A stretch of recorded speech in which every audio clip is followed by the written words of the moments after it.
ایک panel discussion کا انعقاد ہو رہا ہے اور جن میں جناب ڈاکٹر جان مدثر گل سر، جناب شبیر حسین شبیر صاحب اور میرے ساتھ میری لیفٹ میں میری بہن مطہرہ حنیف جی تشریف رکھے ہوئے ہیں۔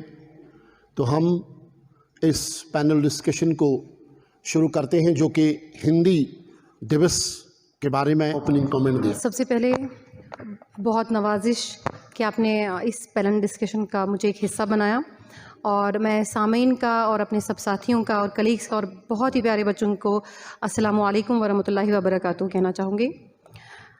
تو اور اردو کے حوالے سے بات کریں تو ہندی اور اردو دونوں ان کا ایک لسانی رشتہ ہے، اور وہ اتنا مضبوط رشتہ ہے۔ یہ دونوں زبانیں جو ہیں یہ ایک ہی زبان تھیں جسے ہندوستانی زبان کہا جاتا تھا، جسے ہندی، اردو معلیٰ، یہ الفاظ ان ناموں سے جو ہے انہیں پکارا جاتا تھا یا موسوم کیا جاتا تھا۔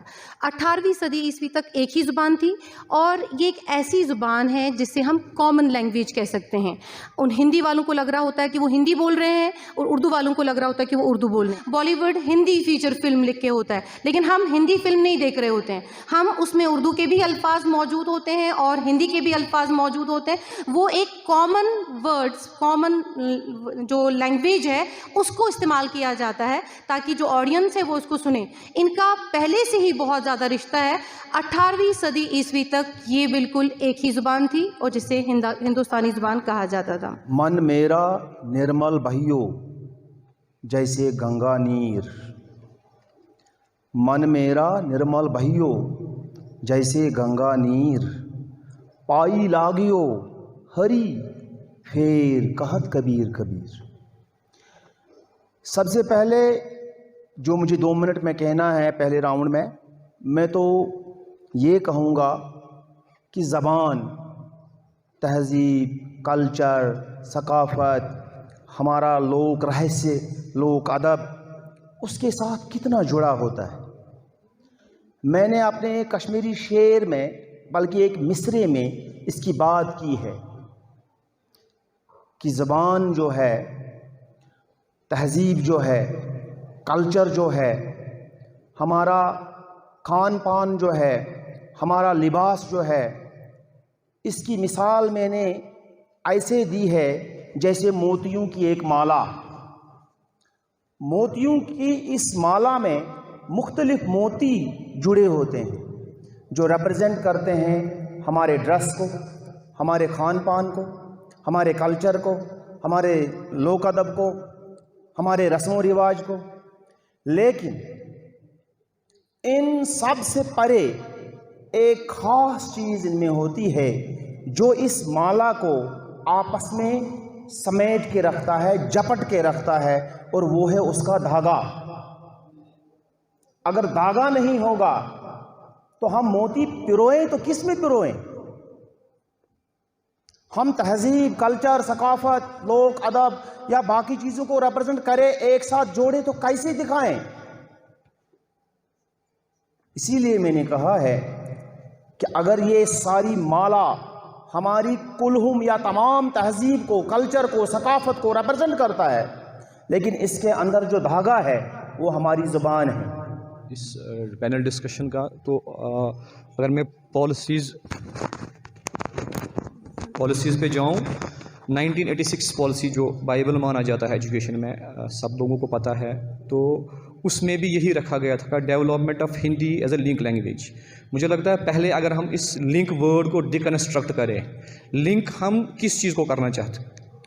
اگر ہم لنک ایجوکیشن لیول پہ کرنا چاہتے ہیں تو مجھے لگتا ہے کہ ہمارے پاس بہت سارے چیلنجز ہیں۔ ایکیڈمک لینگویج کیا ہم ہندی کو بنا سکتے ہیں انڈین کانٹیکسٹ میں؟ اگر ہم پھر نیچے جائیں، اسٹیٹس پہ جائے تو اسٹیٹس پہ ہمیں بہت دشواری آ سکتی ہے۔ ایز آن ڈیٹ اگر ہم اتنے 40 سے زیادہ سال گزر چکے ہیں، آلموسٹ 45 سال، 86 پہ اگر ہم بات دیکھیں گے تو 45 سال میں ایز اے نیشن انڈیا جو ہے، مجھے لگتا ہے کلیکٹیولی ہم فیل ہو چکے ہیں ہندی کو ایک نیشنل ایکیڈمک لینگویج بنانے میں۔ تو اس پہ کوئی دو رائے نہیں ہے کہ اسٹیٹس کیونکہ یہ کانکرنٹ لسٹ میں آتا ہے، اسٹیٹس کی اپنی ڈسکریشن ہوتی ہے اس معاملے میں، میڈیم آف انسٹرکشن بنائے کہ نہ بنائے. رہا سوال اسپوکن پارٹ تک، تو ایز آن ڈیٹ ابھی نیا سینسس نہیں آیا، may be in the coming months میں آ رہا ہے. لیکن 2011 کا جب ہم سینسس دیکھیں گے تو جب JNK کی بات کریں گے 2.3% وہ ہے آؤٹ آف JNK پاپولیشن جو ہندی بھاشا کو اسپوکن فارم میں استعمال کرتے ہیں. But that does not mean کہ ہم اس کو نگیٹ کریں گے، کیونکہ نیپ جب ہم ایز آن ڈیٹ جو ہماری لیٹسٹ پالیسی جو ہے جو ہمیں کلیئرلی وہ ہوتی ہے کہ جس بچے کی جو مدر ٹنگ یا ہوم لینگویج ہے اس کو ہمیں 100% اپارچونیٹیز پرووائڈ کرنی ہے ایز ایکیڈمک انسٹیٹیوٹس، ایز گورنمنٹ یا ڈپارٹمنٹ آف ایجوکیشن کو پرووائڈ فیسلٹیز کرنی ہے کہ اس بچے کو ایجوکیشن جو ہے وہ اس کو اپنی ماتر بھاشا یا ہوم لینگویج میں ملے. اور اپنا اوپننگ کامنٹ دیا.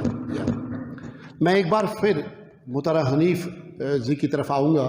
وہ گنگا جمنی تہذیب کی بات کریں، اردو اور ہندی کے رشتے کی بات کریں، کہاں پہ دیکھتی آپ ہندی اور اردو کے اس رشتے کو؟ میں آپ سے سننا چاہوں گا پلیز. اگر میں اردو کے حوالے سے بات کروں اور زبان ہندی کی زبان کے حوالے سے بات کروں، دیکھیے آپ یہ گنگا جمنی تہذیب جو ہے اس کا رشتہ جو ہے وہ بہت پرانا ہے. یہ دونوں بالکل ملی ہوئی ہیں، جڑی ہوئی ہیں، دو بہنوں کی طرح ہیں. ان کا لسانی رشتہ اتنا مضبوط ہے کہ مل کر ہندی اور اردو کے شاعروں نے اس کی آبیاری کی، اس کی سیکولر روایات کو قائم رکھا. اور جو شعراء تھے، جو ادیب تھے، بہا، پرویا، کیونکہ جب اس وقت جو یہ زبان استعمال کی جاتی تھی اس کا صرفی، نحوی، لفظی ہر سطح پر یہ ایک ہی تھی. جیسے آپ جانتے ہیں مصوتے اور مسمتے، وویلز اینڈ کانسوننٹس. مسوتے جو ہوتے ہیں وہ پورے ہم آہنگ ہیں اردو زبان کے اور ہندی زبان کے. بالکل اسی طرح سے جو مسمتے ہیں 90% یہ سیم ہے دونوں لینگویجز کے. اتنا زیادہ ان میں تال میل ہے، جڑاؤ ہے، اور کہیں کہیں ہمیں محسوس ہو رہا ہوتا ہے کہ ہم عربی اس میں بات کرتے ہیں.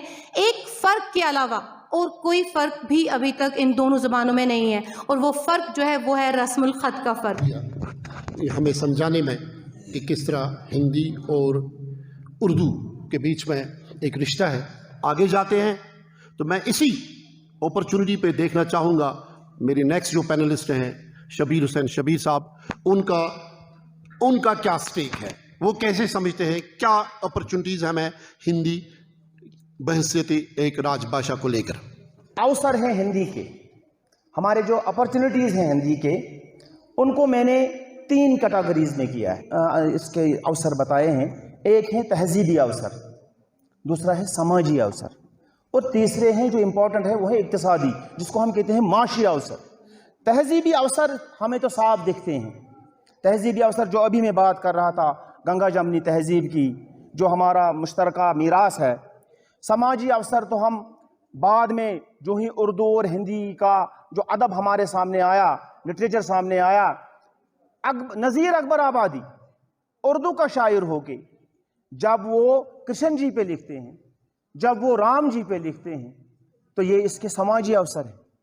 اور منشی پریم چند ہندو ہو کر جب وہ مسلمانوں کی نفسیات پر لکھتے ہیں تو یہ اس کے سماجی اوسر ہو گئے.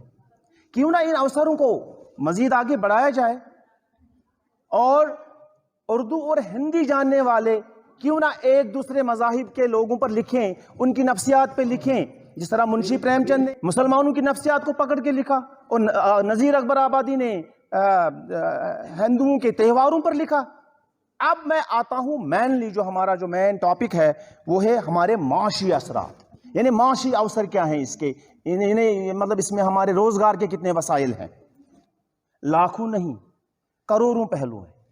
کیا سنسد کے دونوں ایوانوں سے لے کر راشٹرپتی بھون سے لے کر دیش کے ایک چھوٹے سے گاؤں کے ایک ڈاک خانے تک ہندی زبان کے روزگار کے اوسر ہیں. دانشگاہوں یعنی یونیورسٹیز سے لے کر وشو ودیالیہ جس کو ہم کہتے ہیں، وہاں سے لے کر گاؤں کے ایک چھوٹے سے پاٹھشالہ تک وہاں اس کے اوسر ہیں. دوردرشن، آل انڈیا ریڈیو سے لے کر آکاش وانی کے چھیتریہ کیندروں تک کہاں نہیں ہے اس کے روزگار کے اوسر.